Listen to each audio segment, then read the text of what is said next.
రాజన్న సిరిసిల్ల జిల్లా తంగళ్లపల్లిలో పానీపూరి తిని చిన్నారులు తీవ్ర అస్వస్థతకు గురైన ఘటన రాష్ట్ర వ్యాప్తంగా కలకలం రేపుతోంది. మొదట 18 మందితో ప్రారంభమైన బాధితుల సంఖ్య ప్రస్తుతం 60కి చేరుకుంది.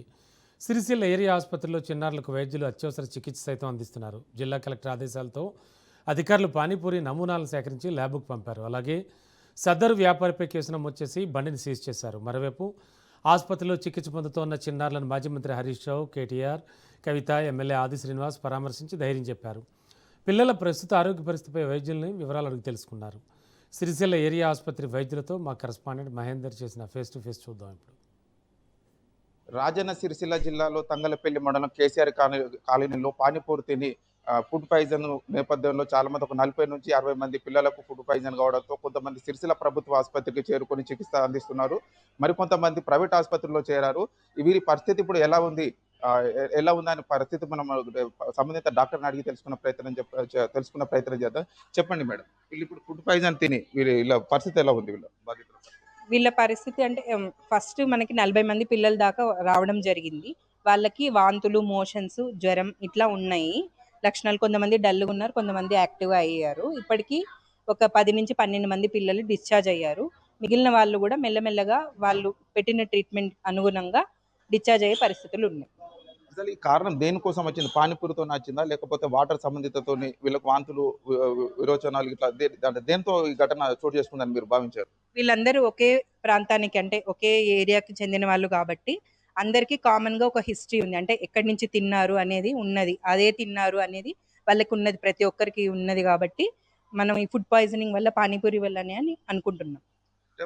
ఓవరాల్ గా ఇప్పుడు ఎంతమంది మొత్తం చిన్నారులే ఉన్నారా ఈ ట్రీట్మెంట్ లో? పెద్దవాళ్ళు కూడా జాయిన్ అయ్యారు. పెద్దవాళ్ళు కూడా వాళ్ళ అమ్మా నాన్నలు కూడా కొంతమంది ఉన్నారు కొన్ని ఫ్యామిలీస్ లో. వాళ్ళు కూడా దానికి తగిన డిపార్ట్మెంట్స్ లో, మెడిసిన్ డిపార్ట్మెంట్ లో అడ్మిట్ అయ్యి ట్రీట్మెంట్ తీసుకుంటున్నారు.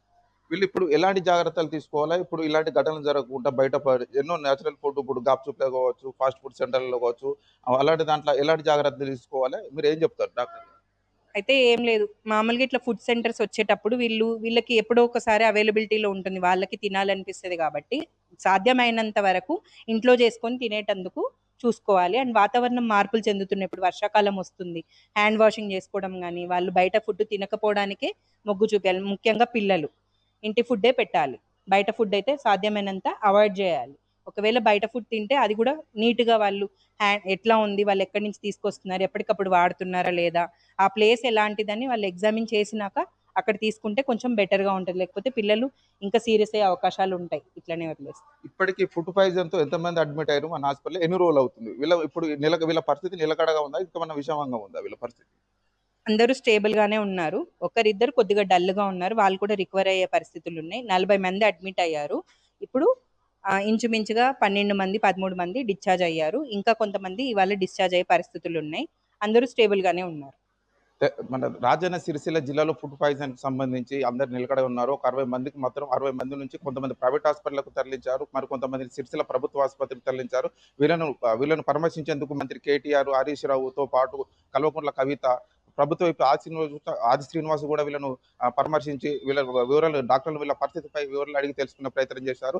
ఏదైతే పానీపూరి తిని ఈ ఘటనకు చెందిందో ఆ పానీపూరి వ్యక్తిపై కూడా కేసులు నమోదు చేశారు. ఈ జిల్లా కలెక్టర్ కూడా తగిన ఆదేశాలు జారీ చేశారు. ఈ ఘటనకు సంబంధించి పూర్తి వివరాలు తీసుకొని ఈ పూర్తి ఎలా జరిగింది, ఎందుకు జరిగింది, దానిపై విచారణకు ఆదేశించి గాప్చుపల బండి అనే వ్యక్తిపై కేసు నమోదు చేసి దర్యాప్తు చేస్తున్నారు.